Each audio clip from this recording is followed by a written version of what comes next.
Okay. So, today's lecture is mainly focused on dry docking, but there is a small section on that trimming that I have to finish. It will take some 10 minutes. I will just finish it off, and then we will go into what is called dry docking. So, what we are left with is that we said that we can have trimming aft and trimming forward. Now, as a result of that, we can have I told you that the change of draft can always be given by W by TPC, which is the parallel sinkage, plus or minus, or plus the L into W into D, and not this L, small l into W into D divided by capital L into MCTC. So, this gives you the total change of draft as a sum total of the weight by TPC and that is parallel sinkage and the trimming. So, that the two of them gives rise to the total draft. Now, usually there is a way of writing trims, means you have the trims at different what we say is that, see, the trim will change as a function of the weight of the or the cargo that is added to the ship. Now, so what we usually do is we can say that this is the trim for a unit weight. Okay, we write in terms of, now trim depends on a lot of factors, as we have seen. One of the factors, as this equation we have given below shows, that is that W by TPC plus this thing, it shows that it is a function of W, okay, right. It is a function of W here and here. So, it is directly proportional to W. In fact, the total cargo that is in the ship, that it is proportional to that. So, one simple way of writing this system would be that you can write in terms of unit weight, what we call as, okay.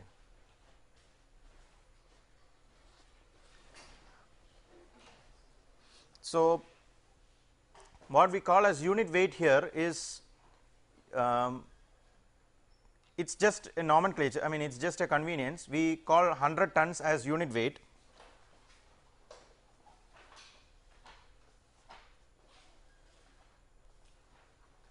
So, first we give we can give a table for all the trim values, for means trim, as you can see, it depends on many other factors as well other than the W.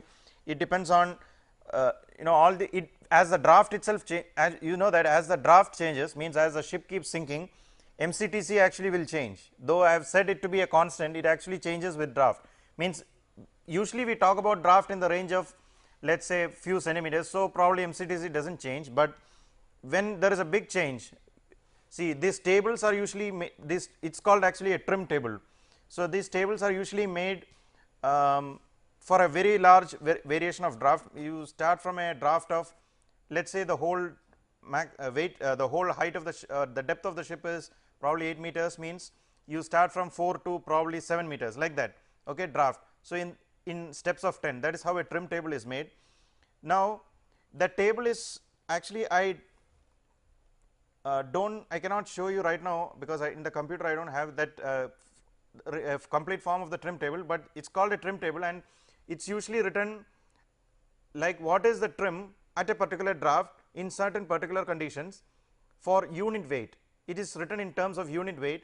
The advantage is that if you want to calculate for any particular weight, let us say 400 tons, all you need to do is multiply this draft with 4. This is for 100, as you can see it is directly proportional to W. So, all you need to do is multiply it by 4, and therefore, you will get for 400 tons 350, you multiply it by 3.5, like that. So, this is one way of for instance, let us look at this problem. It says that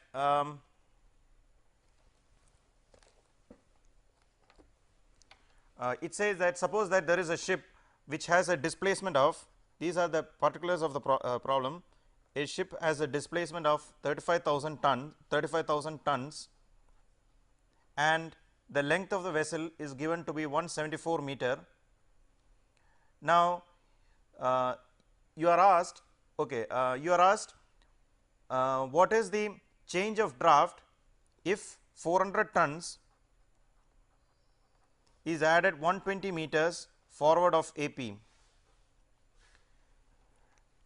Now, the same problem given here, you can write it in the same thing, okay, this thing you can write it like this. See, the change of draft is equal to W by TPC plus this. Now, if you write it in terms of unit draft, this becomes, we will call it 1 for the time being, okay. When it is 1, this also becomes 1. Now, see, it becomes 1 by TPC. 1 by TPC is like a constant for a, it is true that for when the draft changes, the TPC can change, it is happens, but that is not needed because we are talking about change of drafts of probably a few centimeters. So, it is okay. MCT, so we will assume that for this course, I think you can assume that MCTC and TPC are constant for a ship, okay. It's okay, I think it's okay, but just know that it can change with the different drafts, it can change. So, this 1 by TPC is like a constant, let us call it K0, it is some constant, plus this L is the distance between the aft perpendicular and the center of flotation, we have already defined that. Capital L is the length of the ship, MCTC is the moment to change. Now, all three are again constants for a ship. So, we can write this as K1 into D. D is the distance through which the weight is moved, or I mean, yeah, that is the distance through which the small weight W is moved. Now, therefore, you see that the change of draft can be written as K0 plus K1 D. Note that this D is usually measured as the distance from the center of flotation, okay, again that I am just repeating it. So, this change of draft can be written as change of draft is equal to K0 plus K1 D, where K0 and K1 are constants and the only variable is D. Therefore, it is a linear variation with D. Now, this is actually the change of draft aft. I mean, I have done this. If you use the small l, it is actually change of draft from aft side, okay. If you want to find the change of draft forward,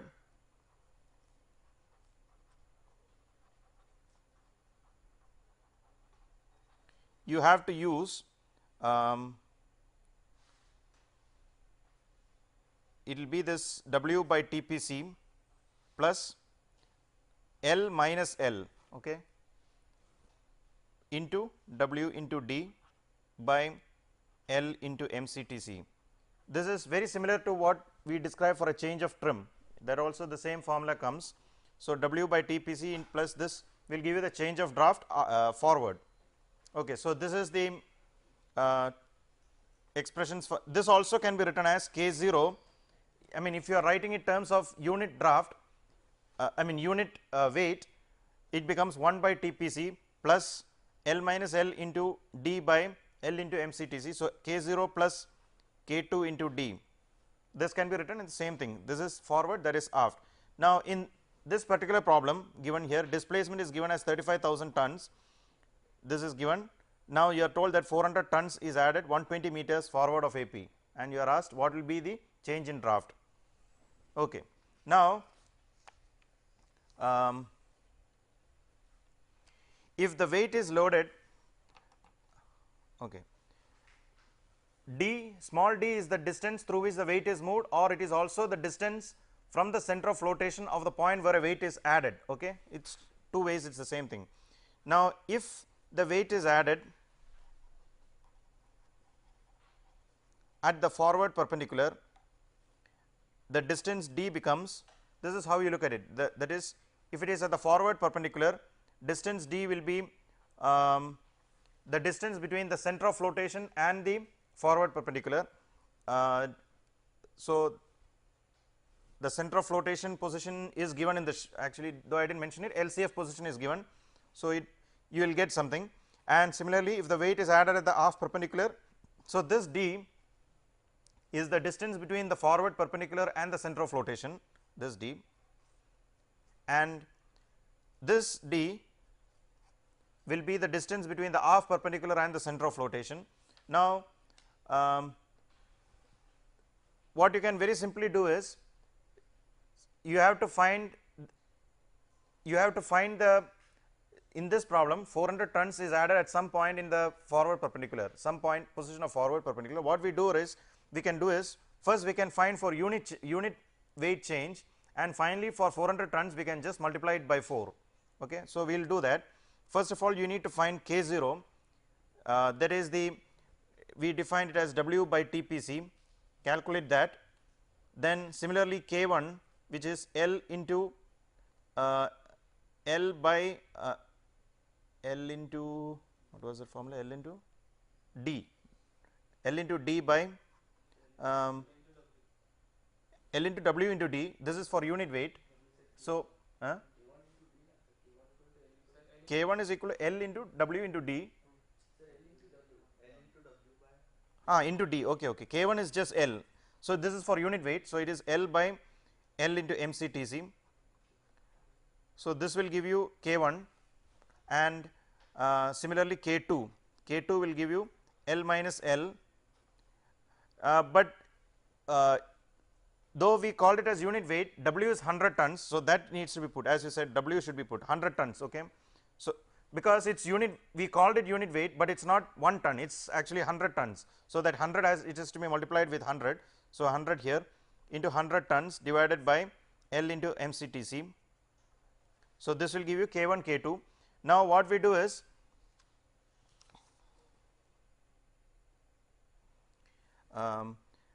if you are, now let us find the aft region. Okay. Let us find the change in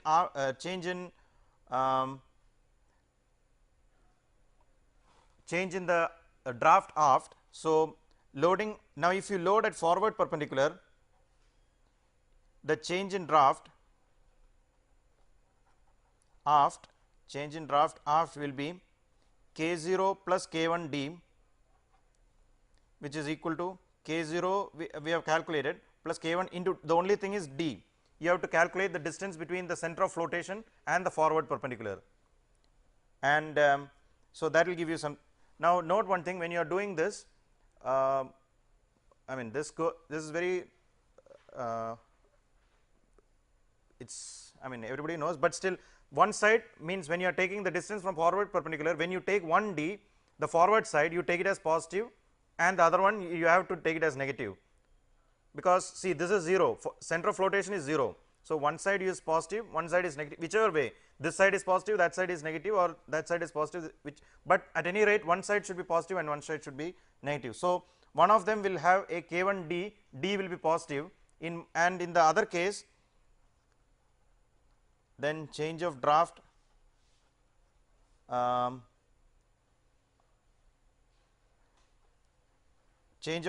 now this is if you are loading at the forward perpendicular. If you are loading at the aft perpendicular, change of draft will be K 0 plus K 1 into D, but this D will be, if this is positive, this will be negative. Okay. So, we are considering two cases. What is the change in the draft in the aft side? If you are, there are four cases here actually. First, there is a change in draft aft, there is a change in draft forward. Now, for each of these, there is a change in draft due to loading at the forward perpendicular, loading at the aft perpendicular. So, 2 into 2, 4 cases are here. So, in the aft you have loading at forward perpendicular, there will be a change of draft aft, which is given by K 0 plus K 1 D. When it is loaded at the aft perpendicular, you will have change of draft will be K 0 plus K 1 D, but it is the new D, it will be a negative D. Similarly, you do the same thing for forward. Now, now the only, okay, now this is, see now we have actually four cases I mentioned, 2 for aft, 2 for forward. Now, actually for unit, now we can make a kind of straight line, that is, for any one of these cases we can say that if the weight is loaded at any point in between, you can it will be somewhere in that straight line, right, means we have D here, it is a straight line. So, all you need to do is change that D, it becomes a straight line, it will be somewhere in that straight line. So, if you, so any point So if you just draw that straight line between the aft and forward, like D, you know, can vary from this minus which is the aft point and plus, that is a maximum point. So that D variation, you know. Now just draw a complete graph, and what you can do is, if you are told it is loaded at some point, you just look at that distance from the center of flotation, whether it is forward or aft, and then you just choose in that graph, that is all. So it becomes that graph in a way is like the trimming graph or the trimming table. The table associated with that is called the trimming table, and so it is drawn for unit draft. So two things you have to do later. Once you have the trimming graph or the trimming table, you just look at the table, and first you will see what is the D, okay, D, and you will directly read from that, for that particular D what is the draft, and number 2 is you have to multiply by the weight. This is for 100 tons. You have said that in this particular problem 400 tons is added, therefore you just multiply it by 4. So two things when you, so see, we have here the load, you have two equations. Similarly you have, actually you have 4 equations. This is in the aft side, similarly in the forward side. So totally 4 equations, K0 plus K1D and K0 plus K2D. D has 2 in the forward and the aft side, so totally 4. So 4 such equations, and just make graphs of those, make 4 graphs, and then you, now that is a problem. You are told that what will be the change in draft at if the something 400 tons is loaded at some point in the forward perpendicular. You see where, what is the distance of that loaded point from the center of flotation, number 1 point, read from the graph, that then you will get for unit weight what will be the change of draft, then you multiply by 4, you will get your total change of draft. So that is the way in which you solve this using trimming tables or trimming graphs. That is the importance of these graphs. Okay. So that kind of concludes our session on trimming. Next is a process known as dry docking. So what I thought is, first, I mean, you have to have some idea of what is dry docking. I mean, we in this course, of course, we are not concerned with the physical process as such, which probably you will do in other courses like maybe even marine construction and welding. You might do some of those structures of the, but we have to have some idea of what it is. So we will take a look at that. Some of these will explain. Now dry docking means that you know that every ship has to at some time get repaired. I mean, it has some work has to be done on it at some time or other. So always the ship has to be brought to land or to the shore at some point or other. Okay. And therefore there are different ways. Obviously ship is we are mostly concerned with what happens in the, I mean, we will be mostly doing the repairs on the, let us say, the underwater part of the ship. So we, that has to be brought up. So this is a way of doing that. That is what is meant by dry docking. You are actually bringing the ship up to the shore. That is meant by dry docking, and you do it when you are maintaining. In fact, there is a rule, you know, SOLAS, right? They say that every ship has to be dry docked at least twice in 5 years. Okay, there is a rule like that. That is a requirement. So so that means at least 2 times it has to come every 5 years it has to do. Now okay, now there are a couple of ways in which you can dry dock a ship. These are the 4 methods given here. The most common, which is, or the most used, is probably called a floating dry dock, and something very similar to it is something called as excavated dry dock, which is also, it is almost the same as floating dry dock. We will see, we actually have some figures. Then there is a two other methods which are similar to it, which are called as slip method, and another is lift method. As you can see, patent slip and ship lift. These 4 methods are the ways in which you can bring a ship to the shore, just physical process. Let us see this. Now instead of doing this, I will show you a picture. Oh, what is this? Okay, actually the figure is not very clear, but see this figure, it should, I think it's okay. What is usually a floating dry dock is it's really a box. Okay, this floating dry dock is actually a box which is open in one side. So what they do is, so as you can see, the one facing the seaway is open, the other three are closed, and it's floating. And let's look at the explanation. So we call these kind of we call these kind of structures as pontoons, and there are there are some walls, these kind of walls we call as sponsons. I mean, it's okay, it's just walls, there is nothing more than that. Now, so these you have this box, what they will do is, now this is inside, part of it will be inside water. What we can do is, I have already told you about the process of ballasting. The thing is, if you see the sides, the sponsons as they call, are filled with tanks. So when you ballast it, or when you fill it with water first, because of the weight, the thing will go down, and when you remove the water, when the valves are open, due to ballasting, it goes up. Okay, so it can either go down or go up, it can sink, or so you bring the ship, there are rails and different kinds of equipments are here. You bring the ship here into the, first it is sinking, it is in a highly sunk condition, the ship comes and stays over, and then you lift it up, that is all.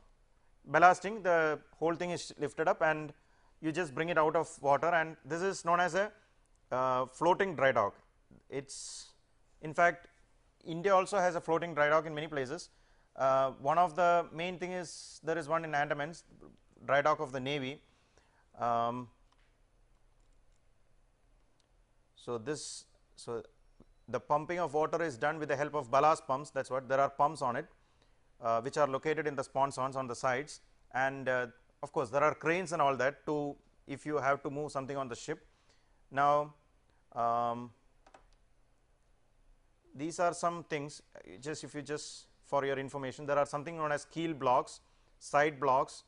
Let's like this, okay, this figure is not at all clear, but if you look here, it's better. See, these are the known as keel blocks. I mean, it's like the block on which you finally place your ship. So you bring the ship and it will finally come to rest on that block, keel block, and some other, I cannot see anything here, some other things, there are rails and side sponsons. Anyway, these just to so these are two pictures. This picture actually, I think you can understand what it is. You can see the four sides, one side is closed on the close to the shore. So ship comes there, then it is either, first it will be in a sunk condition, then it will be lifted up. As you can see, when it is lifted up, the ship will come out. Actually, it is not very clear if there is a ship there or not, but I do not think there is a ship there. Is there a ship there? Yeah. No, right? See, some people are saying yes, some people are saying no. Actually, I am also not sure, but sir, why do you need ballast pumps to pump out the water? How else will you do? Like it's open from one side, like the ship is entering that box like thing from one side. So when you lift it, automatically water is supposed to go out. How will you lift it up? By cranes? No, that is not, that lifting up is the problem, no. So that is why you are doing ballast. You see, these tanks are there, when the weight goes out, it will lift up. Okay, then then next one is known as, this is the, till now that important thing is floating dry dock. Then the next one is called as an excavated dock. It's actually similar, as the name, as you can read it, it's very similar to a floating dry dock in that they close the door. It's not much of a difference, it's just the same thing. It's at a harbor usually. Now this is slightly different. Now this process is known as, this thing is known as a slipway. Actually this figure says, also bottom is not very clear, but what it is it's really a rail kind of thing.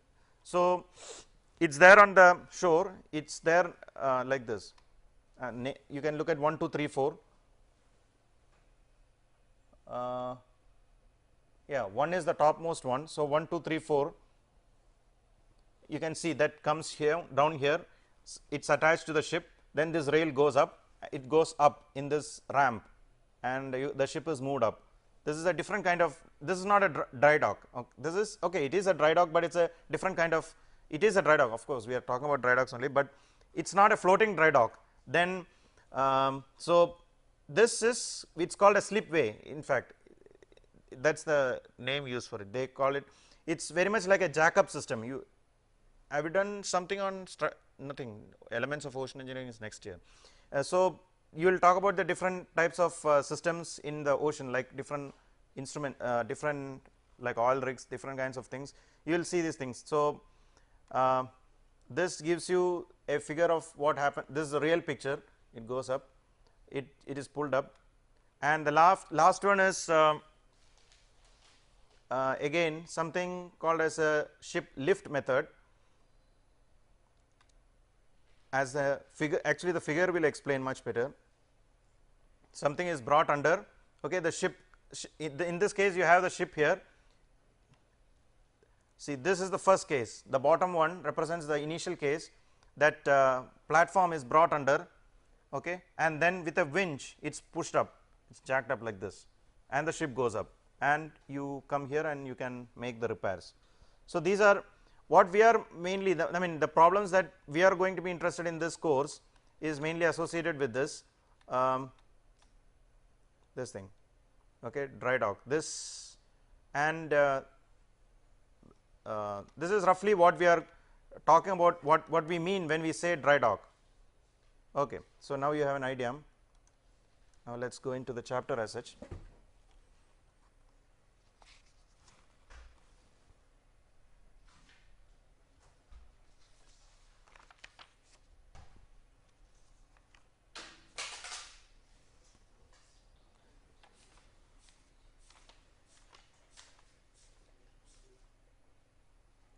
Okay.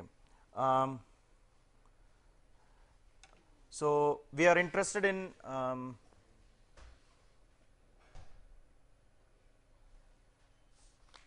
this figure, let me draw.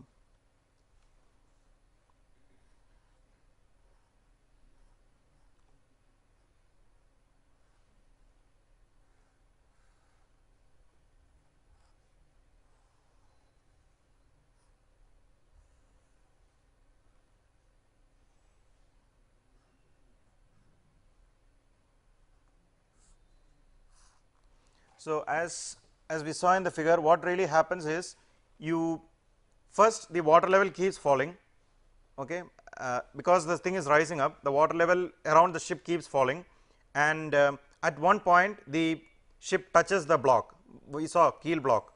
So the vessel touches the keel block, and then of course once the keel, it touches the keel block, then they bring in different kinds of clamps to make it secured. So once that happens, it's okay. The problem is, when you are lowering the draft, means when the, actually when this is lifted up and the draft is being lowered, I think somewhere in the statical stability, I think I talked about a change in draft, right? Do you remember? That is, when the draft keeps decreasing, you will see that the stability keeps decreasing, okay. And there was a region we defined as a critical draft, where the ship actually capsizes, okay. It becomes, means GM becomes negative. So either I did, yeah, I think I did that. At any rate, that is known as a critical draft. So as this keeps rising up, the point where the GM becomes negative is called as a critical draft. So and then after, so it is important while you do the dry docking that you make these calculations, you make sure that the critical draft is not reached. Before it reaches the critical draft itself, the floating dry dock should reach the bottom of the keel block, in fact should touch the vessel, okay, the bottom of the ship, and it should clamp it. Once it is clamped, when you raise it, it does not matter, the ship will be in an upright condition, but till that keel block is reached, it is dangerous. If the, so for each, but in fact it is different for each ship itself. So means, as you can see, the critical draft depends on the hydrostatic data or the hydrostatic particulars of the ship itself. So till the keel block reaches the ship, draft will not decrease. Which one? no, you make sure that the keel block is that high, that is the keel block touches the bottom the moment the draft reaches slightly above the critical draft. So, and then you clamp it immediately, or the meaning is that before the dry dock should be designed such that the ship should be safely clamped before the draft goes below the critical draft. That is what we are trying to do always. Okay. Okay. Then, so let us look now, I mean in this, here we are going to do the mathematics, all the details of the process. Okay. Now, this is the keel, this is the keel and keel block, this is the keel block and this is the keel, and therefore, you will have, now what will happen is that you can, as you can see, as the ship keeps decreasing, first of all its buoyancy keeps decreasing because the volume is decreasing, and the moment it starts reaching the touching the block, a reaction force comes from the block or from the ground, okay, keel block. Now, it will become such that P, if P is the reaction from the ground, P plus the buoyancy is equal to the weight. Okay. It does not become buoyancy equal to weight now, it becomes P plus buoyancy equal to weight. That will be your equation of, therefore, you can get the buoyancy itself by when it is in a, when it has touched, the buoyancy itself can be given by W minus P, where W is the weight of the ship and P is the reaction from the keel block. Okay. So, from here you will have a force acting vertically upwards, P, the reaction from the ground, and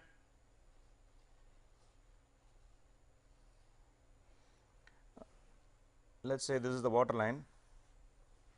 Then at some point you will have G, let us assume it is in the midship section, it is exactly there, it is G. Then at G you will have the weight acting vertically downwards, W, and somewhere in this region you will have the center of buoyancy,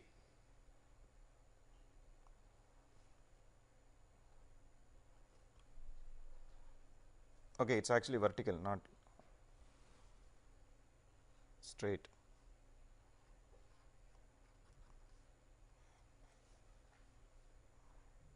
Okay. So, this here you will have the buoyancy acting, which is given by W minus P, it is given like that. So, here you have the center of buoyancy B. Then now, as you can imagine, this this point is very much like the vessel heeling only, though it is in a different, there are some external conditions, it is just like a vessel in a heeled condition. So, this actually represents your meta center, okay, M, and now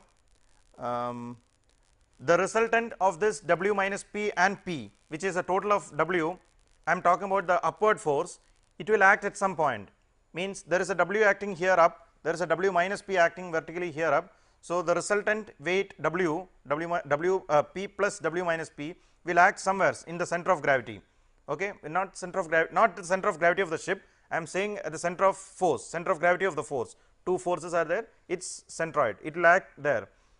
So, somewhere here I will call it here,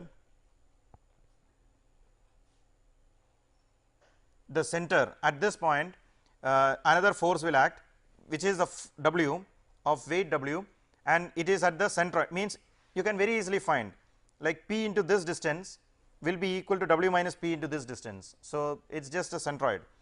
Then, so this force W is acting here, and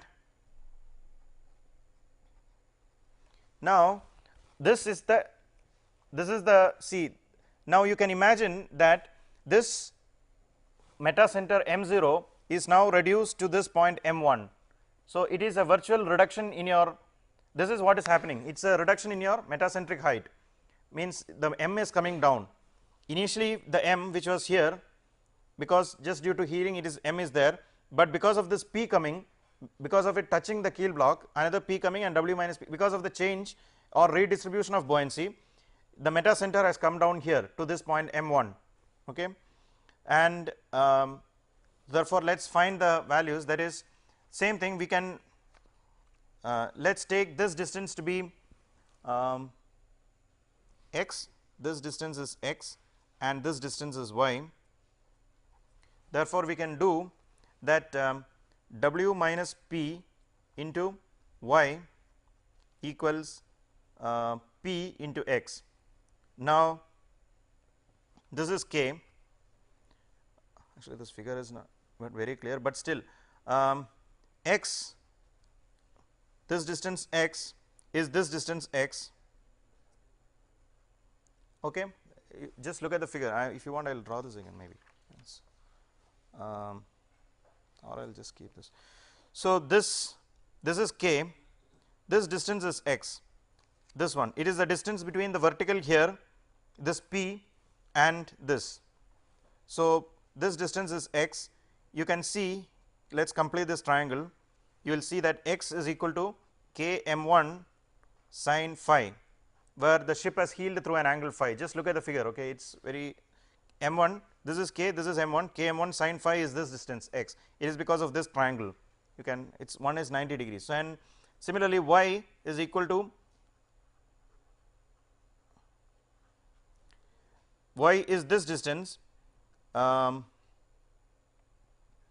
this distance m0 m, it is m0 m1 sin, this is phi, okay, this is the angle through which the ship has heeled, or the angle through which the ship is heeled at the time when the thing touches the block, the ship touches the block. Actually, that is called as a critical instant, I mean just a term in dry docking, these people call it like that, critical instant. That is when the, I mean the ship keeps rising, the moment at which the ship touches the block, that time is called critical instant. Then x is called as km sin phi, okay, x is km sin phi and y is m0 m sin phi. Now, if we just put in this equation, it becomes w minus p into k m1, I mean m0 m1 sin phi equals p into k m1 sin phi. Then therefore, w into m0 m1 minus p into m0 m1 equals p into k m1. This is just you remove the sin phi, cancel the sin phi, it becomes this, or w into m0 m1 equals p into k m1 plus p into m0 m1, or m0 m1, I mean m0 m1, m0 m1 is equal to p into km by w. Let us see, p into m0 m1 into km, is it km? I think. Why is it w, or is it w plus p, w minus p? Wait,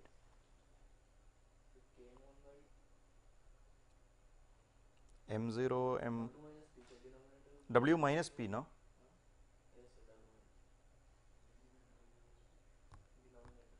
No, denominator seems like w minus p.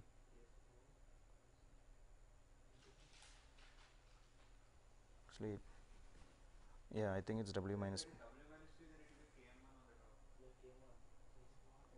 Otherwise, what will it be? But I thought you added km1 and m0 m1 made it km0. That also you can do. I think that's what they have done. Okay, you can do that. km1 and m0 m1 can be added to make it km0. That is correct. Okay, p into km0 divided by w. That is the better. Okay, p into km0 by w. Okay, so this will give you a value. P is the or w minus p is the buoyancy. So, p is that change in buoyancy from the weight, difference between the initial displacement, and actually this p you can find in many ways.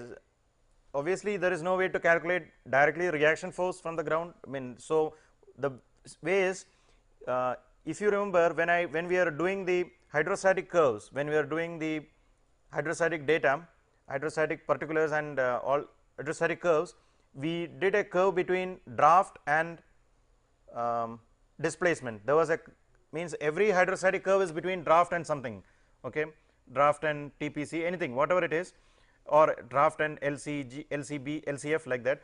So if you, the first of these was a curve between the draft and delta del.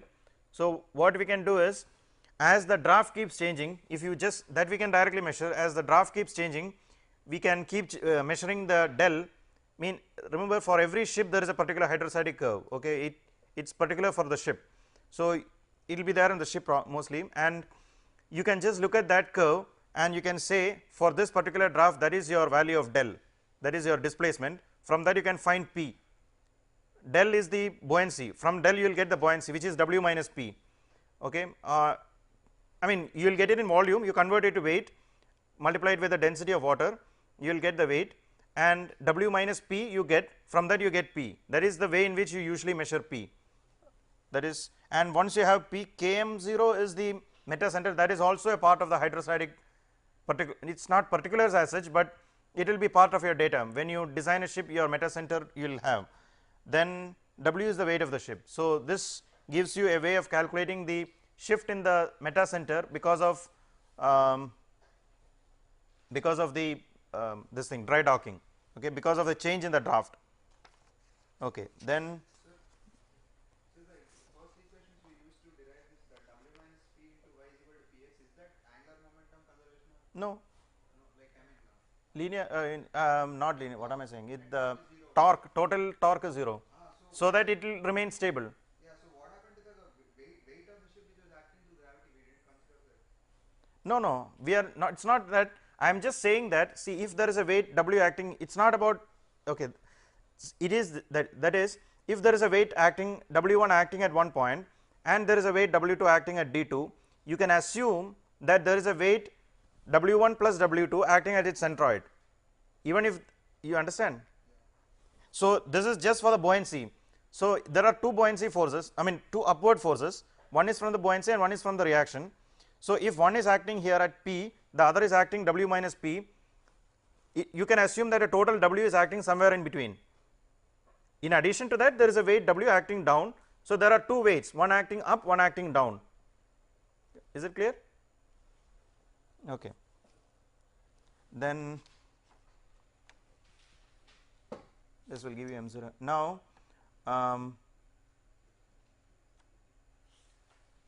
now what will happen is that as you keep increasing P, as the P keeps, once P becomes very high, you will see that means most of the weight of the ship is taken by the keel block now, okay. The buoyancy does not play much of a role. So from that, when the draft keeps decreasing, then the buoyancy becomes smaller and smaller, and at one point, I mean after one point you can assume it to be very small and negligible. So that is the way in which it proceeds. Now this is another way of doing the same problem. Okay, let us see this.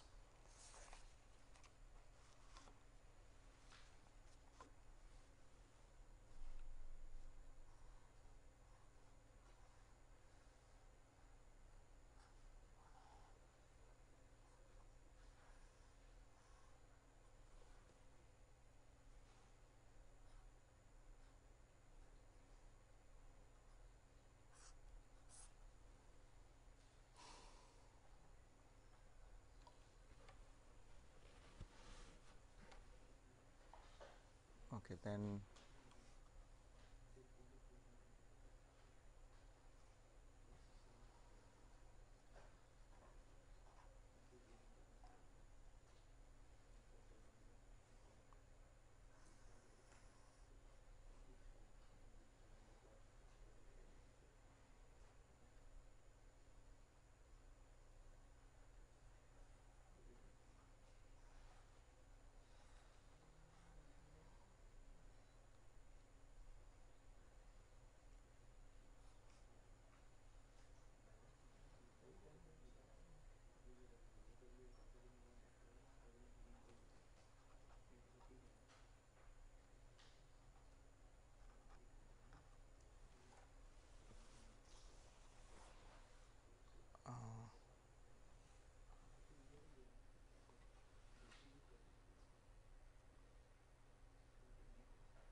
Um, Now, another way to look at this problem is there a problem?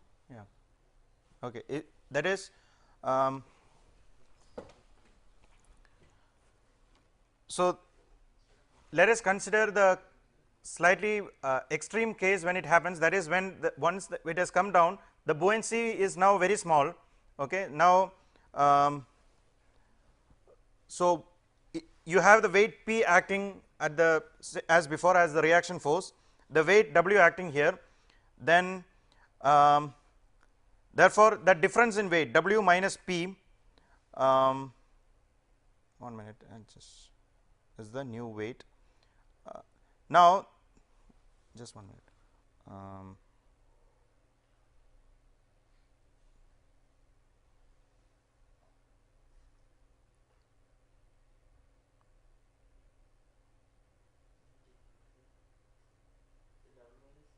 W minus P is the resultant weight. It is like the now the final displacement of the ship. It is like the net displacement of the ship after it has touched.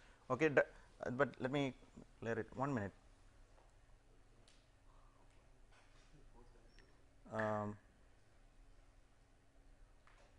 That means first there is an upthrust and then there is a weight W. The resultant of this is weight acting through G1 above G0. Then 1 minute, I will just do this and then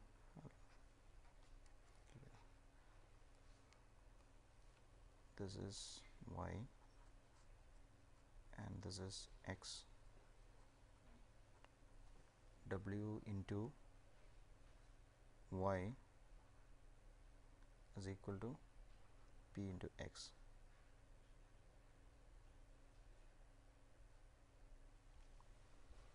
Oh, this is x. 1 minute, I will explain. W into y is equal to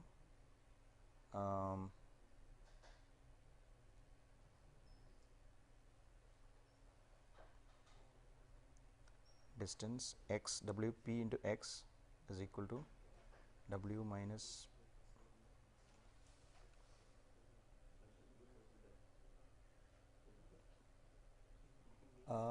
okay. Now, see there are okay. Now, that is you have the initial G0, that is the weight of the ship is acting there. Now, it is like there is these are weights acting down. As you know, if you add an additional weight, it is like a shift in G, just like that P at P a force is added in the opposite direction of weight. It is not in the direction of weight, it is a reaction force in the opposite direction of weight, as a result of which also the G will shift. If it will go up, if it is a weight added, it will come down. I mean, it depends on where it is added. 1 minute, I think something is wrong in what I am saying. Just a minute. Wait. Something I have to do. Some mistake I have made in this figure is either there is a mistake in the figure or I am making a mistake.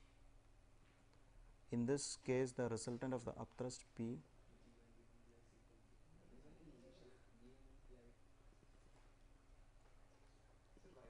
okay, I will just leave this for the timing. I will just do this problem. I will just read this and we will explain it next class. That is, you are told that a vessel is to be dry docked. You are told that it has a mean draft of 5 meter and kg equal to 11 meter, and you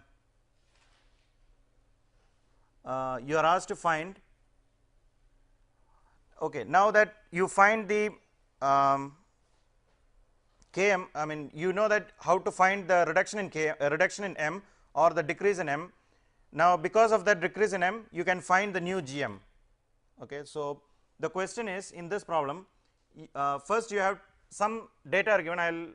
We will see what data is given. That provided some hydrostatic data is given, you finally have to figure out at what point does the ship become unstable. So, the way to do that is to figure out at what point Gm becomes negative, and to do that you have to figure out at what point to see Gm, you have to find Gm at each step, and that will be possible if you find out the position of m at each step, or the distance through which m is shifted. When you when you know the distance through which m is shifted, that is the different, that is a change in gm, I mean that is a change in either km or gm. Okay, the in our derivation there was no shift in g, there was a shift in m. So that will, from that you can find the change in gm. Now okay, this is first of all how you will get the data: draft, then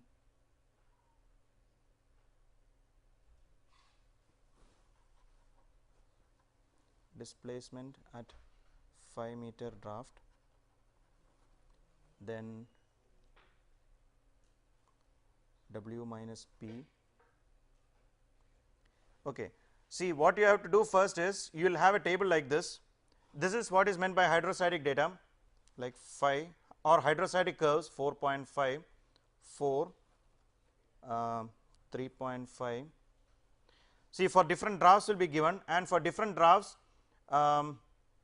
you need to find the different displacements. So that it's just given, you have to read from the, means as the ship keeps coming down, the draft keeps changing, and as the draft keeps changing, what is P, or means you keep measuring W minus P, and from this you get P, that is the next column. So it's like this, you keep reading 5, in this case it's given as 17,052 tons. So in the initial case P is 0, P, because the change in buoyancy is 0, initial it is at the 5-meter draft. Now it starts coming down, means the water level starts coming down and P starts increasing. So as the draft keeps decreasing, the P starts increasing, and W minus P, I mean you just read, it will become some value. Initially it will be 0, then this will become probably 15,240 like this, and correspondingly your P will become 1,800 and I don't know 12 like this. Okay, what?